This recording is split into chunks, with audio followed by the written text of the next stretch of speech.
All right, I'm going to go ahead and assume that you guys are here. There were some technical difficulties. I apologize. I'm getting used to all of this, having 500 windows open and still having to record at the same time. I think I'm going to have to get a second computer. So, blogging schmogging. This is for you guys who have been nervous about blogging or who have who don't want to blog, quite simply, or are concerned about whether or not you have to blog. So blogging schmogging. Okay, so we're going to just cover it really quickly. Who, what, where, when, how of blogging, and the why. What is a blog? Blog is very simply just a web blog. It is a way for you to keep track of things, or for you to record things, or for you to announce things on a regular basis on the web. It is a web blog. Very, very simple.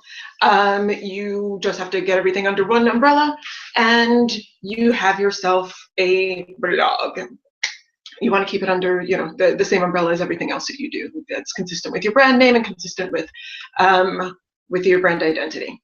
Who blogs? Everybody, their mother, and their angry cat blogs. Doesn't mean that they should be, doesn't mean that they have to be, they just do. So, who actually needs a blog? Who actually needs a blog? Basically, the only people who need blogs are personal brands who want to be personally entrusted. Authorities, if you want to claim authority, you have to blog. If you want to be liked, you have to blog. And if you own a computer and you sell a product or a service, you have to blog. Terribly sorry. This is how a cookie crumbles. When do you have to blog? You have to blog regularly. This seems like it's going very quickly, but just bear with me, okay? So you have to blog regularly. You have to pick a day. You have to pick a time. And every single day at that time, make sure that you have a blog coming out. Make sure that you have a notification, whatever it is. It has to be going out consistently so that people know that on Tuesday at 2:45, your blog entry is going to come out. You want them to anticipate it and you want them to be there for it. How? Now here's the fun part. This is for all of you guys who are nervous about what are you going to blog about, who's going to listen, what if you don't like writing, what if you're not good at writing, what if you can't write, what if you don't have free hands, what if. This is for you. Again, blogging is just a way to communicate. It's to communicate your brand and it's to communicate personally. So how you blog is not as important as what you blog. If you're not the kind of person who likes to write, then don't write. It's very simple. Give your people good content that you've curated from someplace else. So if you have bloggers that you enjoy, that are consistent with your brand, are consistent with your personality, then you provide links to their things. If there are products that you use that are consistent with your brand and consistent with your personality, you provide links to that.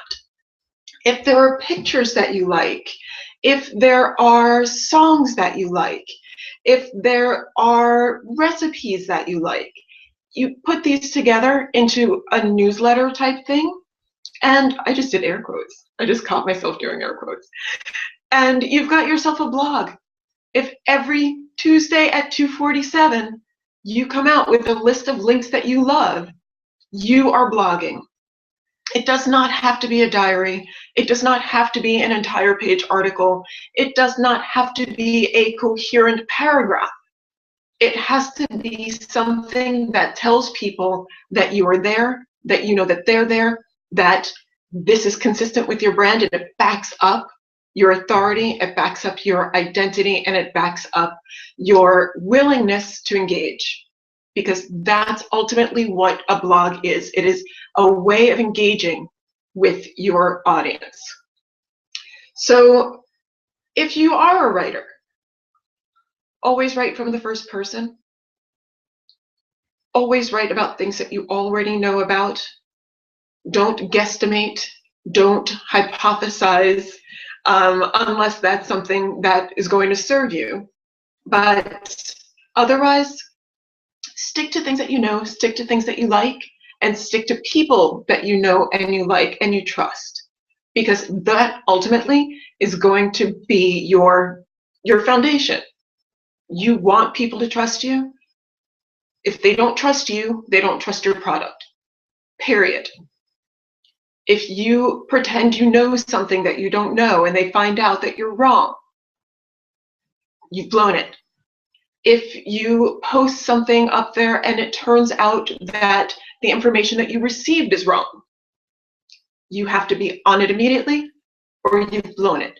The idea of the blog, again, is to back you up, to engage with people so that you are a trusted authority, so that you are a trusted brand, and so that your product or service is trusted. You always have to be on top of trust. That's ultimately what all of this is about. Okay, so next, where can you blog? Again, there's this idea that you have to have a specific section of your website dedicated to blogging, and that's not necessarily true. Ultimately, the idea of having your blog on your website is to drive traffic to your website. But you can do that on other people's websites. You can do that on other websites, period. So if you are into health or fitness or anything like that, and you want to write about how fitness saved your life, then you go to a place like Positively Positive and you read what they do, you fit into their guidelines. And usually most people will have a guideline thing that you can look up. Make sure that you're writing the way that they like to write. Make sure that your writing fits in with their guidelines, and then pitch them. Say, working out saved my life, or eating green vegetables saved my life, and I want to write about this. At the bottom, you'll get a byline, and your byline will then drive the traffic back to your website. So you don't have to have a blog on your website. You just, again, have to establish yourself and your brand as somebody and something to be trusted. So there's that. I've mentioned 100 times, and I can't mention it enough. Scoop it, where it's SCOOPI.IT, where you put in a keyword, and the keyword will curate all of your stuff. Then you can start putting in, you start creating your own sort of mini magazine, and you put that on your website. Or you make a top 10 list. That's amazing. Top 10 lists are so easy to sell to people, not to people, your audience, but to publishers and things like that. People don't have the attention span or the time or the whatever to sit there and read a 10-page thing about the 10 things that you love, but they do have enough time while they're on the toilet, while they're in the metro, while they're sitting down, having a cup of coffee or whatever, to read 10 things that you love about a gym, or 10 things that you love about listening to music before you go to bed, or 10 things that you love about curating 10 things that you love.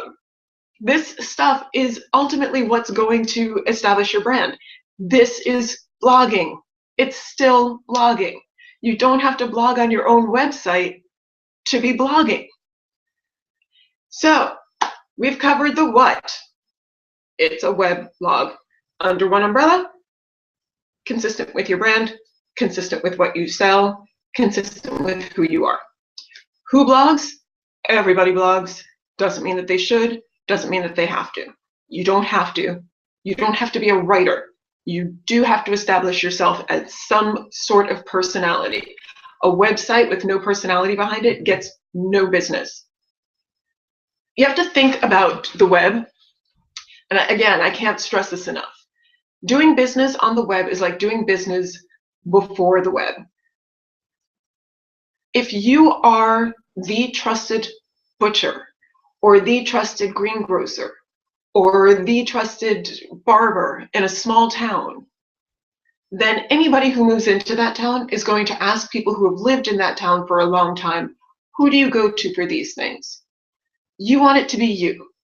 and it will be you. Even when the shiny new thing comes in and everybody's going, ooh, there's a shiny new butcher, ooh, there's a shiny new barber, blah, blah, blah, blah, you will still have the attention because people know and trust you, and people want to support what they know and trust. If you just have a website up there with some flowers and your product and no about me page and nothing that says that, you know, this is what's interesting and different about me and my product or service, then you might as well just open up an Etsy store or an eBay store, and just actually an eBay store, and just throw your stuff on there and up on you. Because other than that, it defeats the purpose of doing business online if you can't establish yourself in a way that people can trust and come to even when you're not there, you know? So we are about done. We've covered the what, we've covered the who, we've covered the how, the when, always do it regularly. I have notes and they are hidden behind my camera, and so I can't see them. La la la la. And one more thing, and where. There we go. So yeah, so we've covered that, the who, the what, the where, the when, the how, and the why. We've got it all. So when you are creating this blog of yours, remember that, one, you're doing it so that you can become friends with people that you don't know. That's really what this is. Two, you're doing it to back up your brand and your knowledge. Three, you're doing it regularly because you want people to know where you are at that time. You want people to be able to count on the fact that they're going to have this sort of relationship with the boss. This is what business is. It's creating relationships. And again, every single step of starting a business, whether you did it in 1920, whether you did it in 1970, or whether you did it in 2010, or, you know, in the future, it will always boil down to the same thing. Be honest with people. Give people things that you would want yourself. Let them know that you trust your own knowledge, that you trust your own products, that you trust these things with your friends, with your families. And let them feel like they are your friends and your families. And they will support you. They will support you. Don't be afraid of the terminology. Don't be afraid of the technology. Don't be afraid of the length of time that it takes to establish yourself. It's like everything else that you'll ever do in your life. You have to start somewhere. You have to fall at least once. You have to dust yourself off and remember where you fell last time so you don't do it again. It's all very simple. Just remember that your virtual store is your brick and mortar store, and you're Sal the greengrocer. And you want people to always come to you because they know that your stuff is fresh. They know that you won't sell them something you wouldn't feed your own family, and they know where to get the information about everything else that they need. So that's your blogging schmogging for this week. If you have any questions about blogging schmogging, you can write me in the little commenty thingy down there, or you can join me on Facebook. I am Tanya Fox on Facebook. And next week is very exciting. Tomorrow I am going to be hosting, I'm going to be teaching at Concordia University marketing. It's going to be fun. 250 students, teaching them the ethics of marketing. And starting next week, which is why everything has been such a cluster F so long, the new program gets unveiled. And everybody who is in The Inspiration School gets 50% off. And everybody that I've met through the other masterminds will get 50% off. It is a 5-day course where you have essentially my undivided attention. We will figure out what you're selling, who you're selling to, how to wrap up all of your stuff into one little ball that you can just throw and kick fear's ass with. We are going to decide where you're going to put your website, how you're going to do your website, who you're going to host through. We're going to figure out if your name is appropriate. We're going to figure out your marketing strategy. We are going to figure out your blogging strategy. We are going to figure out who your audience is. And by the end of 5 days, you can either do it live with me or you can do it at your own pace. But it's an intensive. I would suggest you do it with me. By the end of 5 days, you will be ready to launch your website confidently and start sending people there to start buying from you. So I will post that information in the various groups on the appropriate time, and my website will be launched after tomorrow, after the Concordia thing is over. And if you have any questions about blogging or marketing or anything like that, remember that the technology should not be scary to you, and neither should I. So don't hesitate to ask me questions, write me privately, or write me in the little chatty thing down there, and I will see you guys soon. Bye.